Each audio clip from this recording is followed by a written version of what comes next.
Good morning and welcome to ASL's HR in 10. At 10. I'm Jason Perry, And I'm Kimberly Bradshaw. and each week on a Thursday we get together and talk about what's going on in the world of employment and HR. We've had a few weeks off with holidays and the likes though, haven't we, Kimberly? But things have been bubbling away in the news. Oh, there's never a dull day in our line of work, honestly. No, I've been watching, and we can now, I think, call it the Hugh Edwards story as of, I Oh my think, goodness. yesterday. Yeah. Um, and it's been a fascinating one to watch because, on the one hand, you've got the whole media circus of what the tabloid press thinks and whatever. And, you have to assume there's a real and a serious story here. But the bit that always interests me when I watch something like this, and I'm sure you, is the employment angle. I mean, how were the BBC meant to respond? I know. I mean, we had a similar thing, if you remember, with a client that somebody was incorrectly named in the newspaper as having, produced child pornography. Yeah, Um, and our advice then, and I think it would be the case here, is put them on suspension pending an investigation. yeah, We don't know if there are any criminal charges. It looks mm. like there might not be, but still, the employer has a duty of care to those that remain and the individual. Well, it's a really interesting one, and for an employer like the BBC, it becomes much more complicated because they're not just an employee; they're a public figure. Mm. And I'm always acutely aware we have a criminal justice system that very clearly states that you're innocent until proven guilty. And the whole idea of naming an employee in the national media and then suspending them seems terrible practice from an employer. As an employer, yes, we suspend people from time to time, but we try and do it sensitively and delicately, don't we, as HR people? Yeah, and also the privacy laws, kick in.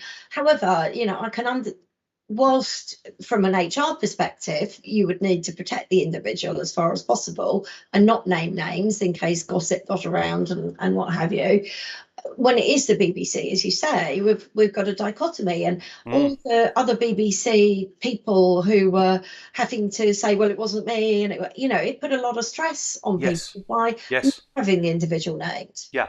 And the employer, as you're talking about, has a duty of care and it has to look after its other employees. Yeah. Um, it's an interesting one because it seems the police are now suggesting there are no criminal lines of inquiry to look at here.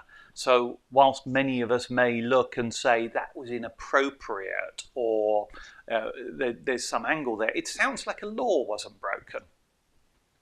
Yes, and obviously we need to watch that space. But you mentioned then, and I think I mentioned it earlier as well, the BBC's responsibility to their duty of care to their employees. Mm, Now, obviously, Hugh is one of their employees and is mm, currently apparently in a mental institution mm. with you know deep mental health problems. Yes, So they've also got a duty of care to him too. indeed. Indeed. The latest twist on this one, and I mean, I wouldn't wish to be any employer in this scenario, but I think we've got about three allegations that, let's say, are with members of the public, and an employer might reasonably argue that they're not related to the employment of that person because they're what the individual does in their spare time. There's now two or three that have come from within the organisation. Suggestions of sexual harassment have been raised within the organisation. And that changes the dynamic yet again for the HR team dealing with this, because those things they do have to look at really seriously, don't they? Yes, and also with regard before the internal people started talking about it, even with the external people that have put claims forward, there was also the element of bringing the organisation into disrepute that is Yes, usually or yes, potentially could have been a gross misconduct totally. situation. Yeah, and that to me is probably one of the biggest ones here. And it's slightly difficult, and that whole public persona thing changes the dynamic. But any normal employer, if you had an employee that did something that was then associated with the employer and was deemed, so bad that it damaged the reputation of the employer, most employment contracts have a line that would define that as gross misconduct. Yeah. I mean, I know ours does. Yeah. And you would want to take action on it. Mm. But that brings a secondary problem, and you've already kind of talked about it. How do you balance that with the mental health concerns and well-being of somebody who's currently undergoing treatment? Exactly. I mean, whilst he's under care, I think you need to just sort of stand back a bit. But I know I'm extremely cynical, having decades worth of dealing with employees. But did he go in, and is it part of the image that's been given? I'm conscious we ought to be awfully careful what we say here. Yeah, I mean, I don't know. Yes. I'm just thinking from an HR perspective, what would be going through my mind.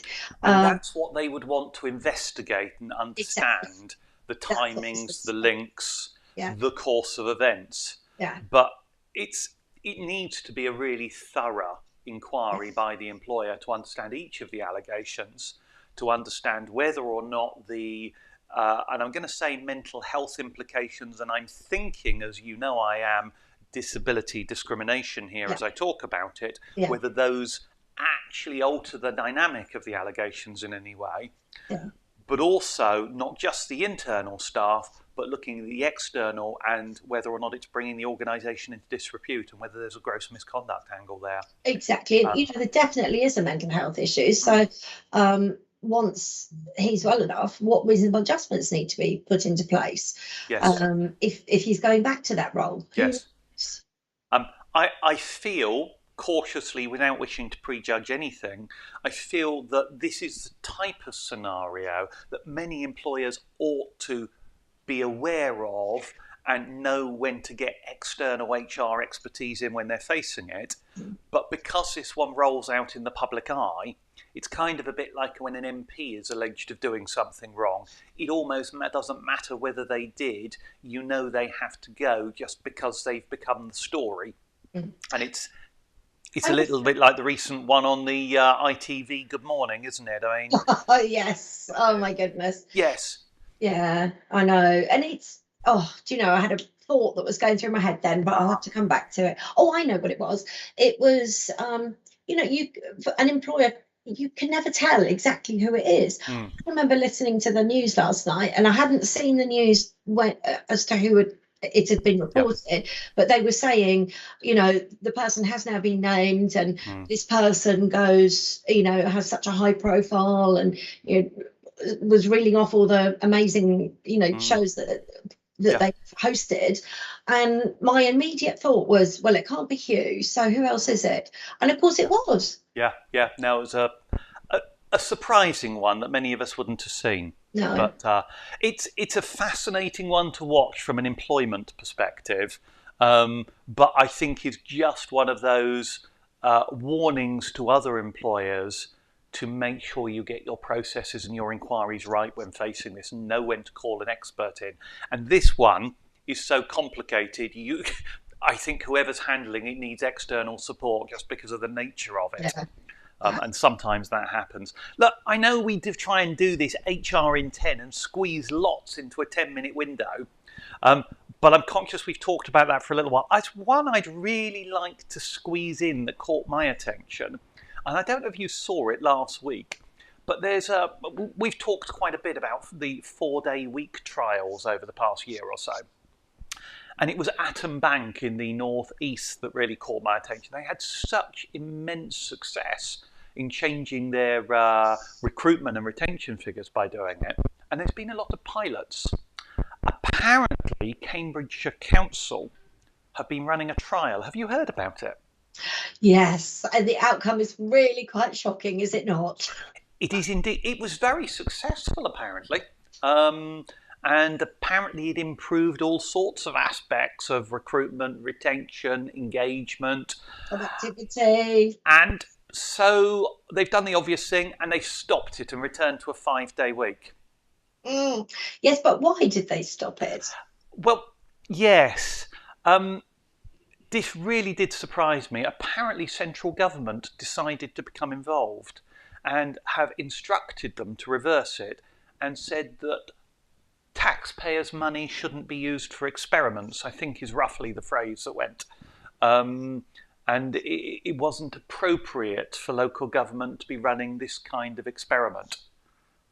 Yes, which it really, given the laws, they should be leading by example. I can understand that, some people might kick back and say, oh, well, I don't want my taxes spent on that. Yes. But actually, if they're performing better, they're getting better people in. Yes. They're going to be a better functioning council, and it's to everybody's benefit. It's one of those occasions where I'm really struggling with words to find polite ones to describe it.